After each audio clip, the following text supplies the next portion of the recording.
isang lalaking estudyante matapos suntukin ng kaeskwela sa Taguig. Ayon sa nanapak na binatilyo, nasikuro kasi siya ng biktima. Base sa investigasyon ng paaralan, may asero pa raw ang lalaki nang suntukin sa mukha ang biktima. Narito ang report ni Ian Cruz. Ni sa hinagap, hindi nakala ng pamilya Habon na sa enrollment pa magkakaproblema ang 14 anyos silang bunso na si Jury na mauuwi sa kanyang pagkamatay. Umaga raw nitong Huwebes na magpatala si Jury sa President Diosdado Macapagal High School malapit sa kanilang bahay sa Taguig. Paglabas niya ng paaralan bandang tanghali, nilapitan siya ng isang kaskwela. Lumagapak dyan, tapos sabi ko sa bata, naku Tutoy, ano bang ginawa ninyo? Yung bata, bumangon pa. Yung pagbangon niyang yun, di nalugmok na siya. Halimbawa ito yung gutter, bumagsak yun. Nakabangon pa siya, yung bata, pagbangon, umano na siya, tumirik na talagang mata niya. Doon ako napaya, sabi ko, naku Tutoy, nakaano na yata kayo, nakapatay na. Nang isuko na sariling tiyahin ng minor de edad na suspect, dito niya sinabi sa isang tanod na nasiko siya ni Jury sa paaralan, kaya raw sinapak niya ito sa mukha. Nung nasa loob daw po sila ng school, siniko siya nung kanyang sinuntok.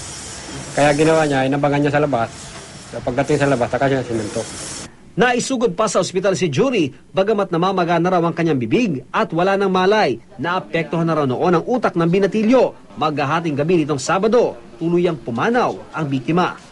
Batay sa sariling investigasyon ng paaralan, gumamit daw ng asero o bakal na isinusul sa kamao ang suspect ng suntukin ng biktima. Pero ayon sa ilan ni Jury, itinanggi raw ito ng suspect ng personal sila mag-usap. Ipinagtaka naman ng pamunan ng paaralan kung paanong nasiko ng biktima ang suspect dahil wala naman daw pila sa enrollment. Sapat din daw ang 10 nilang security guard para sa seguridad ng mga bata sa loob. Pero sa labas, kailangan na raw nila ng tulong. Magre-request po tayo sa barangay po na patuloy na magronda araw-araw po dito sa paligid ng ating paaralan. Bagamat sa totoo po ay ginagawa na po nila ito. Nasa kustodiya na ng DSWD Taguig ang suspect habang hinahanap ang isa pa umanong kasama nito na minor de edad din. Kusa kang sumuko para mapag-usapan kasi dinidiin siya sir doon sa unang yung unang nahuli. Gusto ko ipaimbestigahan yan.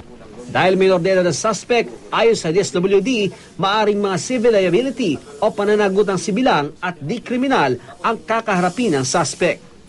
Ian Cruz, GMA News.